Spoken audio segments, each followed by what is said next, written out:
introduce my colleague Alex Renison to give us a bit of an update, a little bit more detail around where we are on our circular economy task force and kind of emerging areas of focus. So, Alex, are you there? I'm indeed. Hi, Howard. Hi. Thank you very much. Right, next slide, please.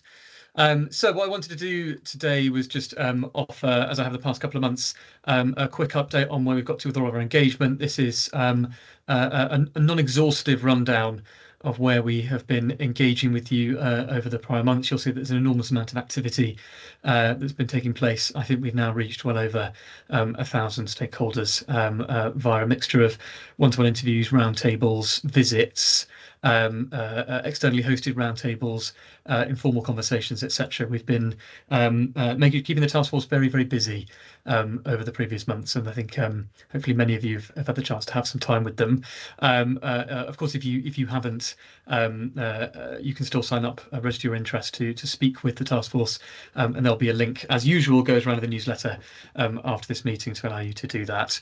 We do still, of course, have the have the list of everybody who has signed up, and we're getting new sign-ups every day. So obviously, as much as we are trying to move on to the next iteration of engagement and get round to those of you we've already spoken to again with updated ideas and proposals, we recognise the need that we need to keep speaking with some of you for the first time, because you'll have signed up only very recently. So as I said, this is a snapshot, not exhaustive, but designed to illustrate just the amount of stuff that we are up to. That does not mean job done. The task force will continue to engage right the way through the summer and basically up to the line. We'll be looking, as previously noted at this forum, to publish proposals for the strategy in the autumn. We will publish those such that you have an opportunity to respond to a formal consultation on that strategy. So as well as speaking with the task force as we develop the ideas, there'll be opportunity to respond to a formal consultation as well on the topic. So there's plenty of chances for you to feed in your views one way or another. But we'll keep the face-to-face engagement going up until the very last moment, until we need to lock the content down and start putting it through all the cross-Whitehall clearances you would expect before it ends up in the public domain. Next slide, please. What I wanted to do with the rest of this slot was therefore reflect on a few of the key themes that have been coming out of the conversations we've been having with you so far. I think there's a lot of really interesting stuff, and again, this is by no means exhaustive. This was broadly limited by how much I could fit into a short slot on a slide. There is an enormous amount more that you've been raising to us, which the task force have very much accounted for and are actively digesting. But I think some of the most consistent feedback we've had crosses the points on this slide. So perhaps very unsurprisingly, regulatory consistency or alignment with the EU has come up time and again. I think you have all been very, very keen to point out that there are a multitude and a myriad of benefits to aligning with the EU in regulatory terms. And indeed, many of you have clocked the recent announcement on the UK-EU deal following the summit a few weeks ago, and the fact that this has opened up a bit more political space for this kind of conversation to happen. We acknowledge, however, that there's far from unanimity here, and actually this is quite a complex and nuanced picture. So, for all the benefits of aligning with elements of the Eco-Design and Sustainable Products Regulation or EU packaging regs, there could be things in there such as the EU Deforestation Regulation, which could be particularly problematic for your supply chain. So we're not necessarily taking it as read that complete alignment all the time is desirable. There is probably, and this might be different for different sectors, but there's a trade-off to reach between alignment and the market access that affords versus the additional burden that it places on your business operations and supply chains. So this is a really interesting conversation, and I think we're making as much use of the space that we've got politically to delve into this as possible. But for the time being, you've made very, very clear and consistent representations. On public procurement, many of you quite rightly pointing out that, okay, we can look at individual sectors across the economy and they all contribute an enormous amount to overall GDP and GVA each year. But of course, government spending, first and foremost, by far leads the way in terms of sort of the proportion of the overall economy that represents, I think, 15% of GDP. So I think many of you have a strong interest in seeing reforms to government procurement from a circular economy perspective to ensure that we are generating the most value for money in circular economy terms from government expenditure. And I think that's been coming through loud and clear across all of the many sectors we're engaging on and many of the cross-cutting factors we've been talking with you about as well. Innovation, this has been really interesting. A couple of bits here. First and foremost, just funding, as the availability of cash and bridging the innovation valley of death. Obviously, an area like circular economy is really rich in opportunity for innovation development, whether that's new business practices, new materials, different ways of doing existing things like packaging, all kind of really ripe for innovation.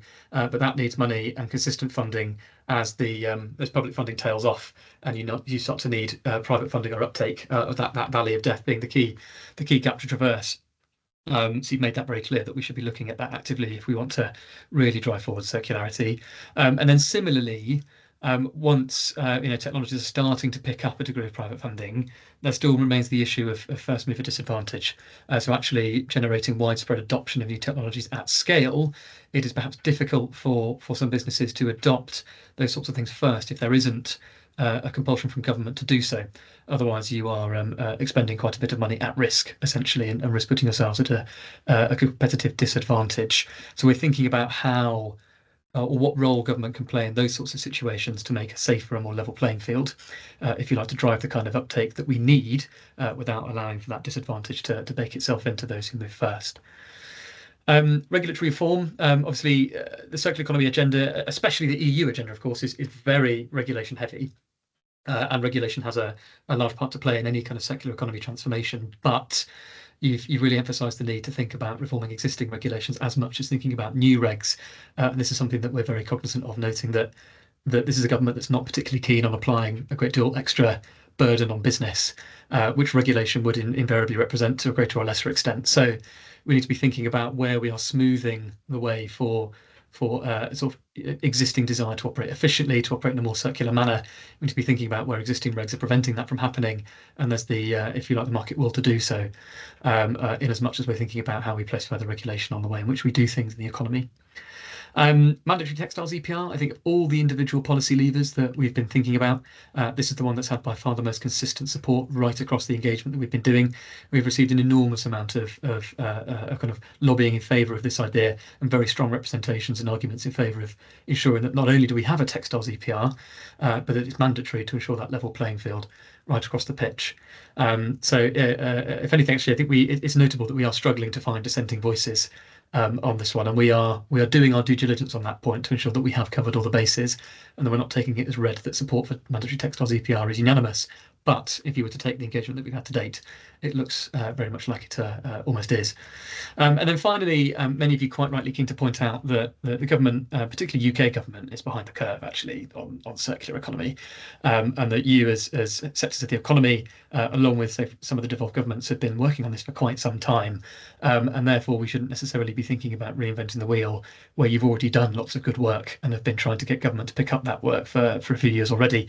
Obvious examples are particularly prominent in the built environment sector, where you've got the Green Construction Board's route map for zero avoidable waste. That's from 2021. And I think that group have been talking about refreshing that product, and only didn't do so because we announced plans to publish a circular economy strategy. So clearly an awful lot of good thinking that's been done already in this area that government should be sort of taking up rather than trying to reinvent. So we've been pleased to discuss with lots of you all the great work that's already been happening that we can steal a march on, hopefully, and ensure that we're making the most efficient use of your resource, your thinking, and indeed government resource and government time.